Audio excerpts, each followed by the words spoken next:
and the soap opera that is the Philadelphia Eagles. Now, I've been out here for a few years now defending Jalen Hurts. I have demanded that Mr. Cowherd, every time he refers to Hurts, refer to him as Super Bowl MVP Jalen Hurts. But the drama is undeniable between Hurts and his former BFF, A.J. Brown. And yesterday, for the first time, Hurts met the media. And of course, he's peppered with questions. Hey, what's up with you and A.J. Brown? And Hurts, very calm, cool, and collected, takes a sip of water, makes a little joke and says, I haven't talked to A.J. I saw the beautiful wedding photos. It looks like he had a great time. I'm happy for him. But yeah, I haven't talked to him since the end of the season. We had a guest on this week who said, hold up. A.J. Brown and Jalen Hurts go way back. They were on recruiting visits together. They were FaceTiming each other. These guys were tight. Now they haven't spoken, not even a text message. You can't hit them with a what up, bro? You want to work out, want to throw somewhere? Nothing? I mean, I think we all know right now it's very problematic. And for some reason, everybody seems to be blaming Hurts.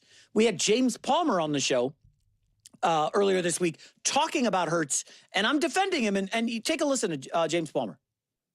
Andy Reid told me after Jalen lost to the Chiefs in that first Super Bowl meeting, it's the best Super Bowl performance he's ever seen anyone ever play. And when the stage gets big, Jalen Hurts usually comes through.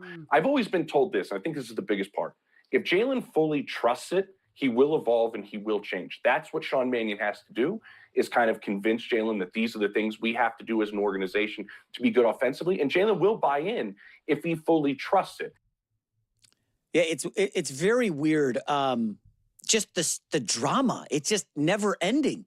Do you guys remember when you were young kids in elementary school and you'd be sick and you'd stay home from school and you'd watch like The Price is Right and Love Boat, and inevitably, your mom would be watching like a soap opera or something as the world turns, and you just tune in and you're like, oh, this is happening, and you're falling in and out of sleep. So then 6 months later or a year later, you're sick again, same deal watching these shows. And then you notice, this is the same drama that was happening a year ago. What is the show? And, well, it's soap operas. It's the same nonsense every year, okay? For 30 years, Days of Our Lives, whatever. I don't pay attention to soap operas now. But I feel like over the last 4 years, it's whether it's Big Dom on the sidelines, whether it's people blaming Jalen Hurts for a bad performance, people hating the tush push, A.J. Brown upset reading a book on the sideline. I still don't know why they had an inflatable bunny rabbit in the locker room. None of this makes sense, but it's always nonsense. And I could understand if this were my Jets, a dysfunctional franchise, or this were the Cleveland Browns or the Raiders, just bad franchises with terrible owners who are going nowhere. This is the Eagles. All right, here we go. We were so close at certain moments, and then we drifted so far apart. We were near, then far, then near again, then far again. I thought we were going to stick the landing. But we didn't. And then Palmer says something intriguing, followed by something else, and I'm sitting there thinking, wait, what? Excuse me? He has to convince Jalen Hurts to change and actually buy into it? Oh my goodness. By the way, I have a fantastic Eagles video dropping on Sunday. Keep an eye out for that. I can't even, it just came together, honestly. It happened. So please be on the lookout, because I'm really excited about it. But before I dive in, Philadelphia Eagles fans, please don't forget to subscribe and watch the full-length video. When you do that, views go through the roof, subscribers go through the roof. And it's not about chasing either one. It's about being able to create Eagles content that people genuinely want to watch and discuss, so we can keep having the most unbiased, grounded, honest conversations about this team. Because we know it can be hard to have those kinds of conversations about the Philadelphia Eagles. Ain't that the truth? Sometimes I give that little speech, and it's like, nobody else is talking about the team the way we are. I'm just trying my best to have real conversations. And then there are other teams, like the Eagles, where there's absolutely no shortage of content. But is it the most unbiased? The most grounded? The most nuanced? No. It is not. Unless, of course, you're watching right here. So, first off, AJ Brown and Jalen Hurts are no longer friends. That happens. Why are we acting like this is the biggest event in the history of the world? It happens. One of the closest friends, if not the single closest friend, I have ever had in my entire life. We grew up together. We were friends for years and years. We were like brothers. I don't talk to him anymore. We don't communicate. It just happens. That's life. We were the best of friends. We used to hold hands and skip into sunsets. Now we don't talk. We used to throw a ball around, baseball, football, basketball. We used to share secrets. Now we're not friends. That's life. It happens. But with Jalen Hurts and AJ Brown, people act like you've never seen anything like this before. Yeah, all the time. It's life. I've been in people's weddings who I don't talk to anymore. I've been a best man multiple times, because I'm just that amazing, and a bunch of those people I don't speak with now. Again, it's life. Maybe I'm the common denominator. Maybe I'm the problem. I don't know. Maybe I need to look inward. Just kidding. But that's just the way it is. So we don't have to turn this into something it's not. What, you can't text each other and say, hey, you want to throw the ball around? Why not? AJ Brown might not be an Eagle, or at least that's not the plan. Jalen Hurts is at OTAs right now, putting in the work. He's working with Sean Mannion. He's Tal. King to Mailata, Devonta, Dallas Goedert. And the new tight end whose name has completely escaped me, it's going to take me 5 months before I finally remember it forever. Took me forever to remember Zach Ertz's name too. So yeah, this stuff is just life. You want to call it a soap opera? Do you know who turns it into a soap opera? The media. The media makes it a soap opera. For the Eagles, this is just business. It's just football. It's just how sports sometimes unfold.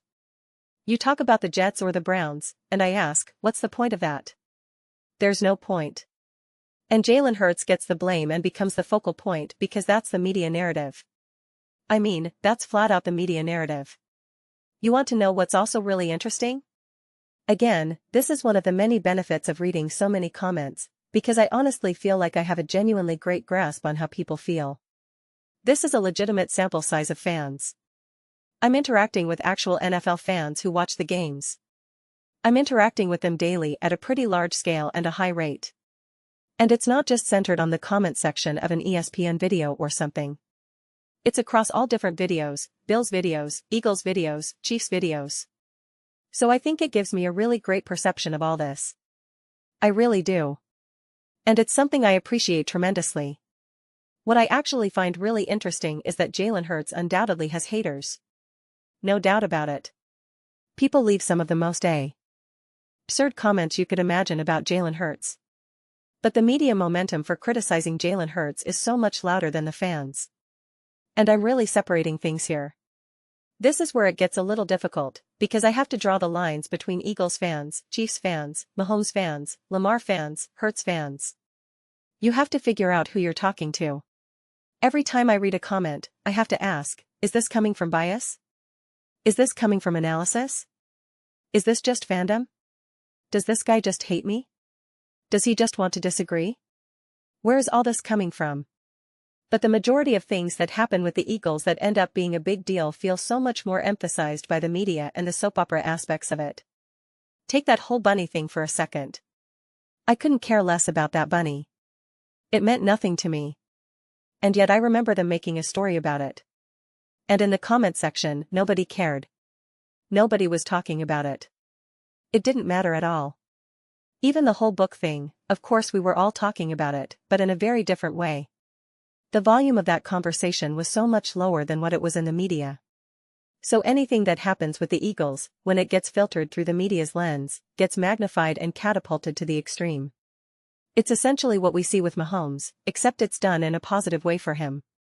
I know I just brought up Mahomes again. I'm sorry. I apologize. But it just reminds me how no matter what posy type thing Mahomes does, it's treated as the greatest thing ever done in the history of the world. And with the Eagles, whenever there's something imperfect, or something that could even remotely be steered negatively, it's just push that button over and over and over.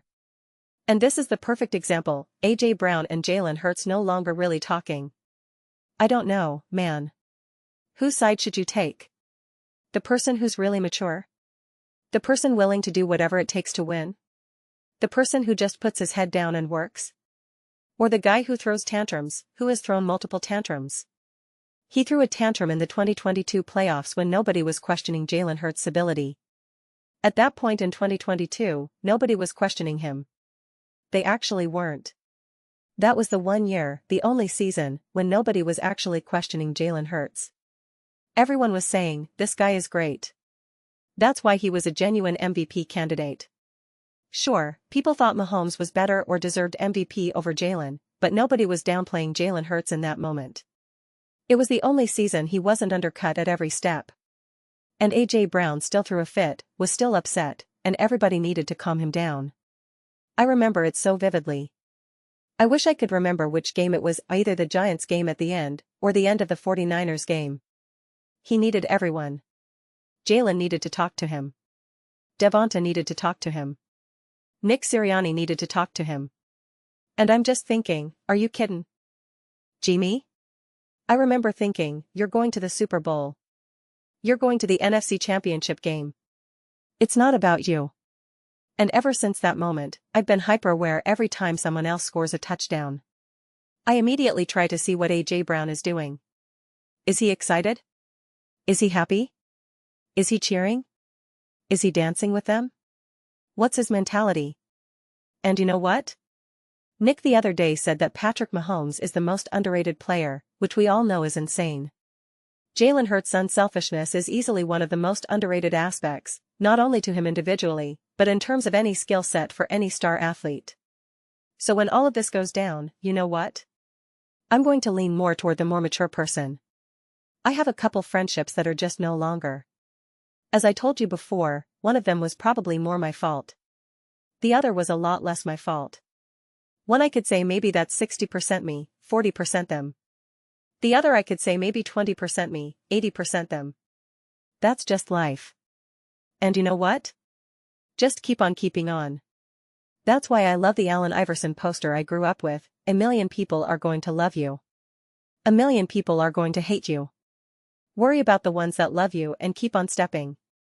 I had that on my wall. I lived by it.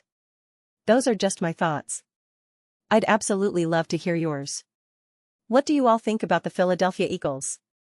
I already posted a video before about the actual trade discussion itself. I probably should have said the T at the top. That was a first things first clip where they were talking about it. So definitely check that out if you want to think more about the actual AJ Brown trade. But J-Mac took this into a whole soap opera direction. I think he's watched a lot of soap operas, but he doesn't want to admit it. Buddy, it's okay. We're all allowed to watch whatever TV shows we want. It's 2026. There are no rules about what you can or can't watch. Say it with your chest. You love Days of Our Lives. Days of Our Lives. Times of Our Lives. I honestly don't know. I'd admit it if I watched soap operas, I don't. But let me know your thoughts. I read every single comment, whether you agree with me or disagree. Either way, let's get into some discussions, get into some fights. But ultimately, let's just have some fun. Please do consider subscribing. We're building an amazing community here, and I absolutely love seeing you be part of it. I want to build something we all genuinely feel connected to, something we're really excited to be part of. I think we're well on our way. Don't forget to give this video a thumbs up, it really helps with visibility and the algorithm. Thank you so much.